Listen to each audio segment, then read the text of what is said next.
Oi, pessoal, tudo bem? Bem-vindos novamente aí ao Prosa com o Bertaglia. Prosa que está atendendo aos requisitos das pessoas que nos acompanham aqui, vibrando com o trabalho, com as pessoas que são convidadas. E hoje nós vamos falar sobre um tema muito importante dentro da sociedade, da comunidade empresarial, que é a saúde mental no trabalho. O trabalho desempenha um papel fundamental na vida dos indivíduos. Se, por um lado, pode contribuir para o desenvolvimento de uma doença mental, por outro, pode proporcionar propósito, senso de autoestima, recursos financeiros e uma fonte de identificação pessoal e social. Afinal, ele se sente muito mais importante na atividade que desempenha. E, em geral, os problemas de saúde mental têm sido pouco reconhecidos e discutidos até por empregadores e gestores. No entanto, os problemas de saúde mental têm demonstrado um impacto direto e significativo no desempenho, na performance das pessoas, dos indivíduos e, como consequência, logicamente, na produtividade e na resiliência das empresas. Nesse sentido, é preciso entender que o local de trabalho é um importante contexto social para prevenir e promover a saúde mental. E para refletir e prosear sobre esse assunto comigo, eu vou chamar aqui o amigo Luiz Felipe Portoni. Oi, Felipe, meu amigo, que legal, que bacana, fantástico tê-lo aqui na Prosa com Bertaglia. Felipe, seja bem-vindo. Obrigado, Paulo, pelo convite. Bom dia a todos, boa noite a todos que estão nos vendo. Felipe, vamos falar um pouquinho sobre esse tema aí que consideramos aí que é um tema bastante interessante e sei que você tem preparado alguns trabalhos nessa área aí. Comenta um pouco para a gente, o Felipe, principalmente nivelar um pouco o conceito, né? O que é saúde mental, né? Vamos explorar um pouco o contexto desse tema?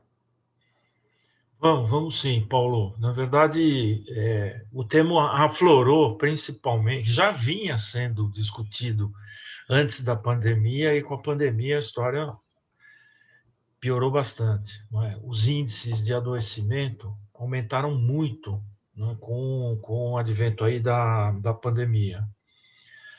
E é um tema, Paulo, que causa muita comoção nas pessoas e muito silêncio nas organizações, né? Pouca gente gosta ou quer falar sobre o assunto. E essa é a minha primeira dica. Eu acho que para encarar a questão da saúde mental, a primeira coisa é vamos falar sobre o assunto, não é? Como qualquer outra doença, né? É claro que a doença mental vem carregada de um estigma, não é? Que não é um preconceito, na verdade, é um estigma. É como se o doente mental fosse contagioso, né? A própria expressão doença mental, as pessoas já não gostam, você preferem problema emocional, enfim.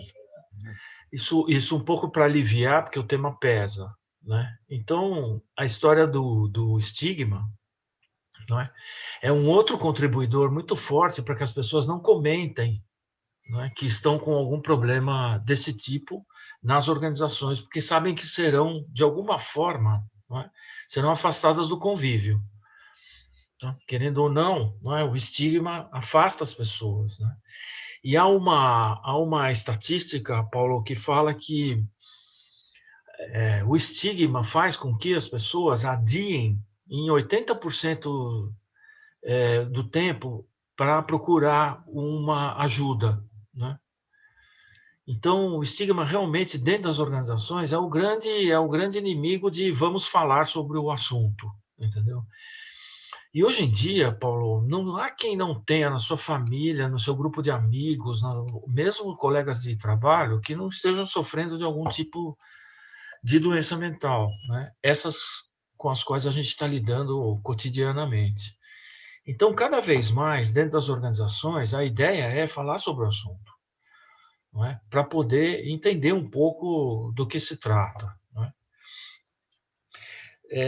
As organizações têm muito medo, né, de alguma forma, do nexo causal, que hoje em dia não existe. Se você fizer uma reclamação trabalhista e dizer para o juiz que você teve uma depressão por causa do trabalho, dificilmente ele vai acordar uma sentença para você desse tipo, entendeu? Porque não tem nexo. E aqui, então, falo de uma complexidade que é a multicausalidade da doença mental. Quer dizer, ela tem uma etiologia, quer dizer, ela aparece, a sua origem é multicausal. E, basicamente, em 3 grandes áreas do ser humano, não é? A biológica, já há comprovações de que a gente tem algumas alterações biológicas no cérebro que ajudam ao aparecimento das doenças, né? Os psiquiatras todos defendem essa tese, né? Todo mundo sabe a história das enzimas, nas sinapses, não vou entrar em detalhes aqui, mas que pode ser uma causa, né?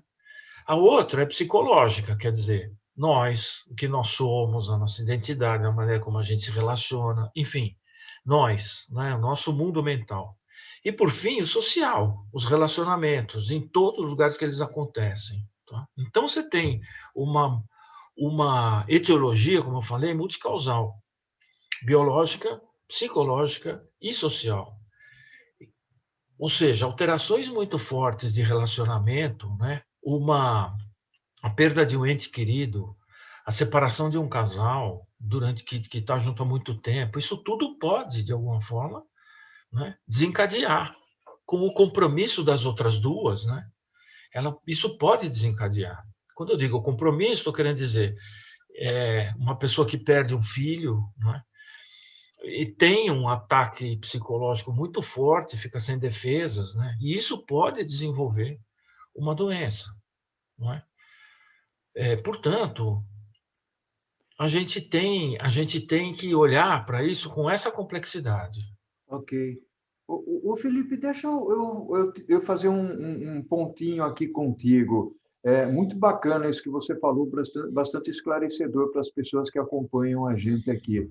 Nós ouvimos falar, logicamente, nós estamos vivendo aqui o período da pandemia, né? Durante esse período aqui, como você falou lá no início, ou seja, esse conceito, né, da saúde mental tem aflorado bastante. E tem um outro, até eu vou aproveitar uma pergunta que uma pessoa me fez recentemente sobre o burnout, né? A síndrome do burnout, né? Que, de alguma maneira, faz com que as pessoas não desliguem. Como é que você enxerga isso? Logicamente, nós vamos explorar um pouco mais depois essa parte da saúde mental, mas o burnout também é um elemento que causa problema na saúde mental? Como é que é isso, Felipe? Não, na verdade é o seguinte, Paulo, o burnout é uma síndrome, quer dizer, síndrome significa que ele tem características de várias doenças. Tá? O burnout é uma doença mental, já. Então, quando a pessoa entra em burnout, ela já está para além das condições normais de funcionamento, entendeu? O que acontece com o burnout, e aí ligando a história do nexo causal, né, que eu te falei, que as empresas têm um pouco de medo com isso, é que a OMS, a partir do começo do ano que vem, se eu não estou enganado, 2022, ou mesmo em 2021, agora não me vem a data certa, ela reconhece o burnout como uma síndrome relativa a problemas no trabalho. Significa que o nexo está dado, entendeu? Então, assim, ninguém terá burnout em outra condição a não ser no trabalho. Tá E o certo? Felipe, o burnout está só ligado à tecnologia ou tem alguma outra origem? Aí, porque, por Não, exemplo, o não. cara que não desliga, né? Não, não é um cara que não desliga, Paulo, ao contrário, ao É, contrário. O burnout é uma síndrome que esgota a pessoa, né? Ele está esgotado. Né? Portanto, só dá em pessoas de alto desempenho, tá certo? Ele dá em pessoas de alto desempenho, caras que não desligam, que estão ligados ao trabalho, que têm um altíssimo nível de responsabilidade, senso de responsabilidade, né? E, portanto, isto é um estresse elevado à 10ª potência, entendeu? E a história do burnout é que o cara pifa, tá. a É. pessoa pifa, entendeu? No sentido mais coloquial do termo. Então, o que acontece é que o burnout é um diagnóstico. Né? Então, ele não tem a ver com tecnologia, ele tem a ver com condição de trabalho, por exemplo, com Uhum. pressão, né? que a pessoa responde, né, com pressão por atingir metas, né, por sobrecarga de trabalho.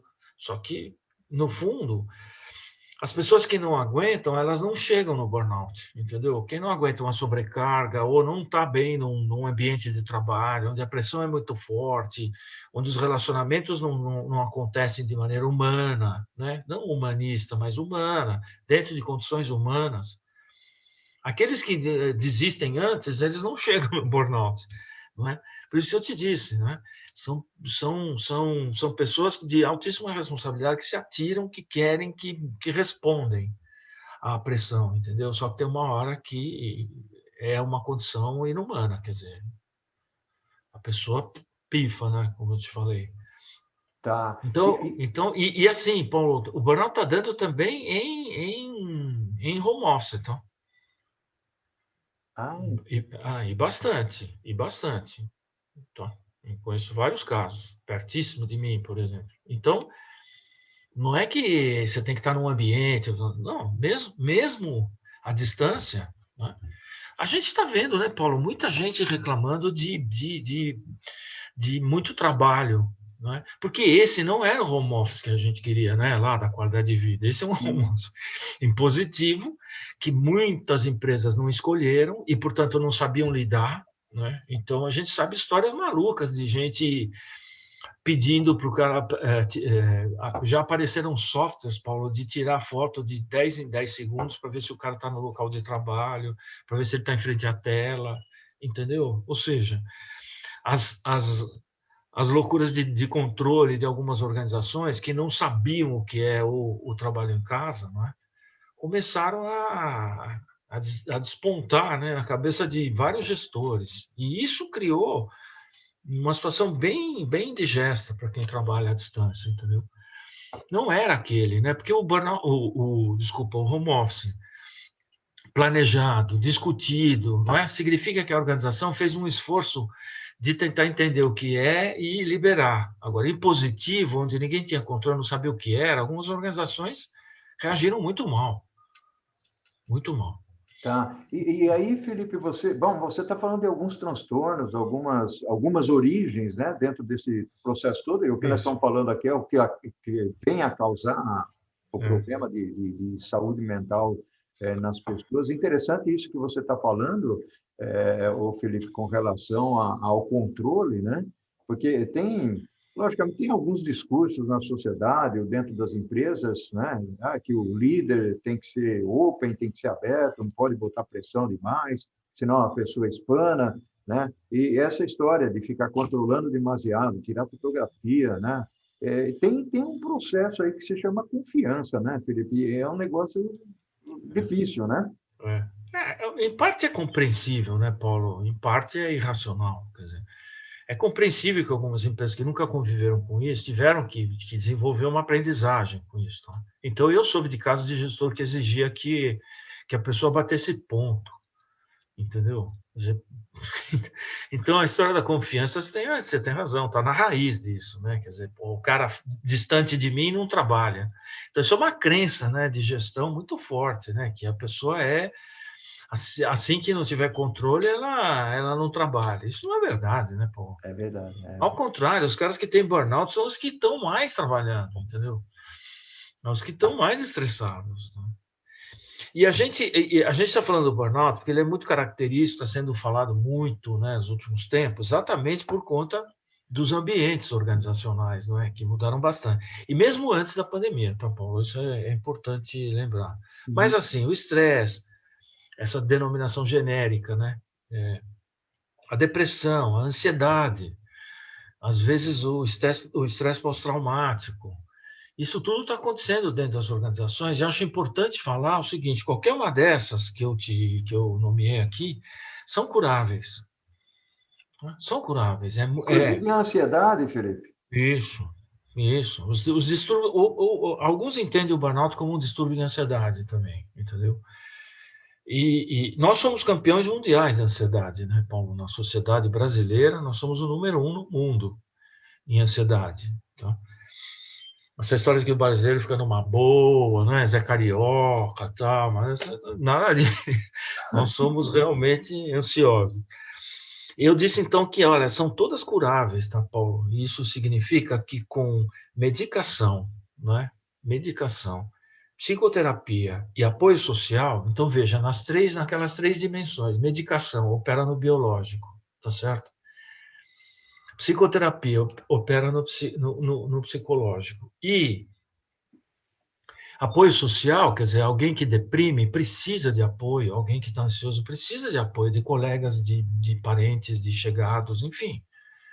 Então, nessas três dimensões, você cura essa doença. Ou, no mínimo, você controla. Tá? Então, a ideia é desmistificar isso dentro das organizações. Bom, o estigma é uma ignorância. A gente aqui fez um trabalho de elencar alguns mitos sobre a saúde mental. Um deles, Paulo, é que a saúde mental, a doença mental pega. Se você ficar muito próximo, você pega a doença mental do outro. Quer dizer, isso é Quer uma dizer, ela é ignorância. transmissível, ela é transmissível. Algumas pessoas acham que é transmissível. Isso está na base do estigma, tá? O estigma é alguém que pode te intoxicar, ele pode te passar o que ele tem, tá? Então, por isso o isolamento, o distanciamento, tá? Então, dá para todas essas dá. Então, nós não estamos falando, só para usar um termo um pouquinho mais técnico, nós não estamos falando de psicose, quer dizer, esquizofrenia, né? Coisas desse tipo, onde aí você tem outros sintomas e mais complicados, tá? Nós estamos falando daqueles que ou a pessoa já vem para dentro da organização com algum sintoma, ou desenvolve lá, ou vem com alguma predisposição e o ambiente de trabalho detona. Tá. Tá? Então, eu acho que essa questão parece importante para falar uma coisa que, para mim, Paulo, é a base de tudo. Tá? Cuidar da saúde mental dentro das organizações é ter uma aproximação do tema, é ter um entendimento do tema nessas três dimensões. Significa, não é, que não basta você liberar um portal para a pessoa ser atendida à distância, como muitas empresas fazem, entendeu? É preciso rever as condições de trabalho também. Eu não estou achando justo, né? As empresas estão muito orgulhosas disso. Nós estamos liberando a plataforma para o cara fazer. Nós estamos liberando a academia para ele fazer esforço. Nós estamos liberando para ele fazer curso de mindfulness. Tudo bem, mas isso tudo, Paulo, tem por trás o quê? O problema é você. Entendeu? E isso não está certo. Porque se você tiver algum sinal epidemiológico, digamos assim, na organização, tá? Não são os indivíduos. Você conhece isso muito bem, Paulo, vive nas organizações faz muito tempo. Não é? Liderança, ambiente de trabalho, entendeu? Não reconhecimento das pessoas, enfim. Esse caldo cultural de algumas organizações, ele faz com que os indivíduos manifestem a doença. Eu acho, Paulo, assim... Felipe, Fala. meu caro amigo, vamos fazer o seguinte, esse tema que você está abordando é um tema sensacional, muito bacana. Nós estamos terminando o primeiro tempo aqui da Legal. nossa jornada, né? E vamos fazer o seguinte, vamos dar uma freadinha, tomar um café, uma água, e nós voltamos para o segundo tempo, pode ser, Felipe? Claro, vamos sim. Oi, Felipe, está sendo sensacional, meu amigo, essa prosa aqui, esse bate-papo que nós estamos tendo. Você é profundo conhecedor do tema, a gente se conheceu lá na Unilever, faz alguns anos já, né, Felipe? Faz. Vamos explorar Alguns não, vários. Vamos explorar um pouquinho os impactos, né, que isso causa nas empresas. E, Felipe, e como é que a gente trata isso? Qual que é a sua visão, você que tem trabalhado muito com isso? Então, Paulo, também estou gostando bastante do nosso papo aqui. É sempre bom falar abertamente sobre isso, sabe? Sem medo. Então, eu acho assim, bom, o impacto tá na cara, né, Paulo? Então, assim, absenteísmo, estoura, por exemplo, o número de consultas no plano de saúde, então você vai ter uma sinistralidade ali certamente alterada, entendeu? Tem um fenômeno, Paulo, também, que impacta em produtividade, que chama presenteísmo, que pouca gente conhece. Porque você fala em absenteísmo, quer dizer, falta, atraso, a pessoa não vem, enfim, porque às vezes está precisa mesmo, além da licença, né? Que se for diagnosticado, está tudo ok, a pessoa tem uma licença, né? Garantida. Mas o presenteísmo são pessoas que ou estão em tratamento, né? Ou ainda não detectaram doenças, estão presentes, mas não estão. Entendeu? Então, isso é uma pessoa que é fácil, é muito rápido de detectar, se você tem olhos para. Mas ela evita, fica mais quieta, entendeu? Tira o pé do acelerador. Ou seja porque já está em processo de um desenvolvimento de uma doença, seja porque anda tomando alguns medicamentos que o deixam assim. Entendeu? Então, aqui a gente entra, Paulo, numa coisa que é uma orientação da OMS, não tem muito plano de gestão, entendeu? É uma coisa mais simples, que é detecção precoce, prevenção e tratamento. Então, quando a gente fala, então, vou começar de trás para frente. Quando a gente fala em tratamento, significa pessoas que já foram, que já tiveram a doença e aí tem que se tratar, não tem jeito. Tá? E aqui eu queria fazer uma ressalva. A empresa não pode responder por alguém que tenha vindo já com os sintomas, tá? Mas ela pode responder pelos gatilhos que ela proporciona para o cara desenvolver a doença. Tá certo? Então, assim, um clima de trabalho, uma sobrecarga, um líder inadequado, uma cultura de pressão, etc. Isso tudo pode ser gatilho, né? E vou até te dizer mais uma coisa que é bem interessante, Paulo, sei que você vai gostar, que é assim. Estou eu e meu colega de trabalho sobre as mesmas condições de trabalho, tá? Eu tenho sintomas e ele não. Tá. Então, eu não estou dizendo que um ambiente desse tipo proporciona para todo mundo. Mas alguma coisa em alguns, se der em alguns, significa que há sinais aí. Agora, há algumas pessoas que têm uma proteção psicológica forte, não é? Eles têm uma proteção psicológica, portanto, alguns desenvolvem doença, outros não. Então, de novo a complexidade, né? De novo a complexidade. Ô, Felipe, aí a gente pode usar a palavrinha mágica tão usada hoje em dia, que é a resiliência? Então, Paulo, eu não gosto muito dessa palavra, mas você dizendo isso. não, eu não gosto, digamos assim, do jeito como ela foi usada no início, tá, Paulo? Agora eu já tenho outras definições, bem mais vindas da ciência psicológica, que é de onde tem que vir isso, e não da ciência física, tá certo? Então, vindo da ciência psicológica, o que é a resiliência, Paulo? É quando você arregimenta suas forças psicológicas, comportamentais, não é? Atitudinais, para enfrentar um estressor. Entendeu? Então, para a ciência psicológica, essa é a principal, é a melhor definição. Tá? É quando você arregimenta suas forças para encarar alguma coisa. Pode ser que você ganhe, consiga controlar o estressor, pode ser que não. Entendeu? Por isso que eu acho assim, quando as pessoas falam resiliência, acontece, ninguém sai igual de um esforço de resiliência, tá? Ou sai pior ou sai maior. Tá? Porque o enfrentamento é difícil. E eu tenho trabalhado com muito resiliente sequelado, ou seja, o cara foi até o final e entrou em burnout, por exemplo. Então, eu acho que em certos momentos a resiliência é a própria doença, Paulo. Porque força o indivíduo a entrar numa, assim, você tem uma cultura, né, que força, que se você não for resiliente, você não é forte e tal, e o cara, e alguns, como você usou o termo, espana. Então, eu tenho um pouco de... Eu gosto de me aproximar desse tema com um pouco de cuidado. O Felipe, uma questão aqui que às vezes me incomoda um pouco. Normalmente, tem que espanar, vamos usar esse termo, ou os outros percebem que aquele funcionário, aquele colaborador, aquela pessoa, enfim, ela está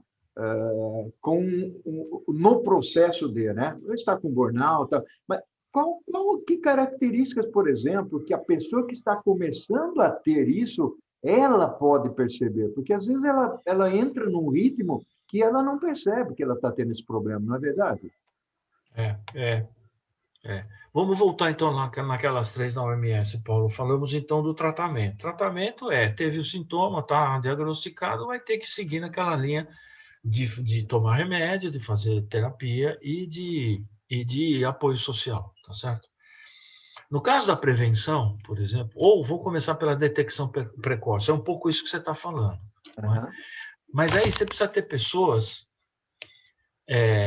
que não precisam ser psiquiatras para detectar sintomas. Eu nem gosto de falar em sintomas de doença mental, mas sinais de alteração de comportamento só. E pessoas que indiquem e dão suporte, e deem suporte a essa pessoa, ao que ele está percebendo, para buscar ajuda, vamos dizer assim, Paulo, técnica. Quem detecta se interessa por uma mudança de comportamento de um colega de trabalho, não é muito mais para ouvir e para dizer, cara, acho que você precisa de ajuda. E não ficar dando conselho, sabe? Aquelas palavrinhas mágicas. Sabe o que você faz? Se eu estivesse no seu lugar, isso aí não ajuda nada, cara. Por mais amigo que você seja, tá? Para quem está com sintoma, é muito difícil encarar, ter a consciência de que eu não estou bem, de que eu estou doente, entendeu? Principalmente mental. Então, a ideia é só detectar alteração de comportamento, tá? Alteração de humor, alteração de rotina, nunca chegou atrasado, está chegando, coisas desse tipo, tá? Porque aqui tem uma questão também crítica, as pessoas dizem, não, vamos ensinar os líderes a detectar isso. Eu sou muito, mas muito cauteloso com isso, Paulo, porque você conhece bem os líderes que nós temos e o quanto que eles estão completamente atolados em fazer o resultado das organizações, tá certo? Eu costumo dizer, alguns deles não conseguem nem avaliar desempenho das pessoas. Imagina se receber treinamento para detectar sintomas de doença mental. Então, eu gosto de muita cautela nisso. Eu fui chamado várias vezes para orientar líderes e eu tenho entrado sempre de uma forma a descarregar esse peso dele. Quer dizer, bom, então ele tem que ficar de olho para ver se o cara tem ou não tem. É bem complicado. E outros, alguns não têm nem vocação para isso, Paulo. E outro, né, Paulo? Alguns são o próprio sintoma do coitado lá do outro lado, né? Exato. E às vezes ele também tem, né? Ué, como não? É. E como não? Entendeu? Então, eu acho que assim, na detecção precoce, é só a gente orientar pessoas, né, leigas, no sentido de ver, olha, teve alteração de comportamento, pede para as pessoas irem atrás de ajuda profissional. Né? Eu usei a palavra técnica, mas é de ajuda profissional. Vai atrás de ajuda profissional. Só pode se envolver com isso quem é profissional do ramo. Tá? E depois, Paulo, você tem um grande esforço que eu acho que é bem importante, que é um esforço preventivo. Aí sim, você faz intervenções na organização, entendeu? Para ajudar, já que se você está tendo muitos sinais de pessoas com sintomas, eu acho que os programas de prevenção são os principais. Então, se quer fazer mindfulness, legal, faz aqui dentro, reconhece aqui essa questão, entendeu? Tá com algum problema de clima, vamos interferir. Tá com líderes que estão despreparados e estão pressionando as pessoas além do possível, vamos interferir. Entendeu? Tem coisas, Paulo, sutis que a gente pode fazer nas organizações que não necessariamente cuidar só de doença. A gente falou aqui, tem uma cultura de resiliência, né, dentro de algumas organizações. Por que não uma cultura de saúde mental? Moçada, vamos nos cuidar, não faz isso não pressiona, depois do horário não, entendeu? Por que não desenvolver essa cultura? Né? Essa é uma coisa que eu tenho falado bastante. Mas vou te dar exemplos simples, Paulo, de coisas que você pode interferir. Por exemplo,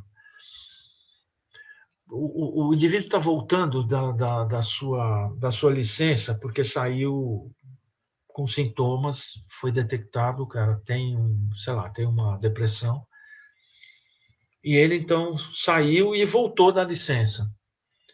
Normalmente as empresas nem falam, Paulo, o cara volta, fica tudo por isso mesmo, então, tá? Quer dizer, um ambiente super estranho. Então, eu vou te dar dois lados da moeda. Primeiro, a gente pode preparar essa pessoa para voltar, nós podemos preparar o chefe dele, porque os chefes não sabem o que fazer com alguém que voltou de licença e agora.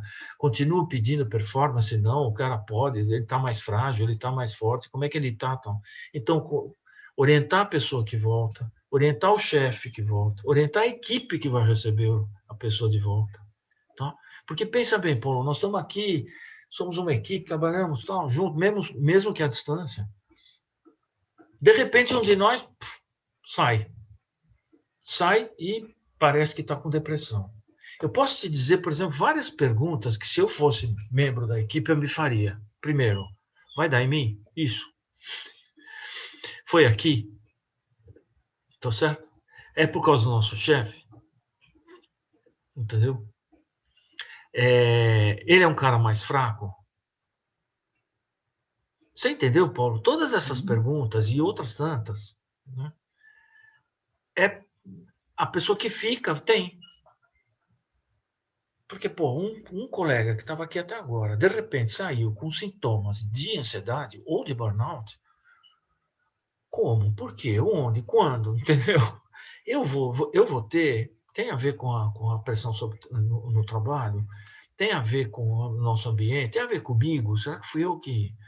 Tem várias coisas, Paulo, que ficam e que as organizações não querem falar sobre. E se você entrar nesse momento para falar, você faz um baita trabalho preventivo.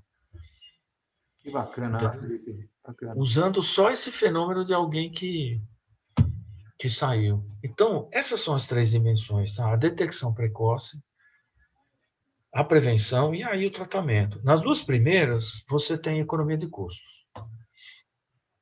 Tá? A OMS já mediu, tá, Paulo? Para cada $1 que você investe em saúde mental, o teu retorno é 4. São $4. Tá?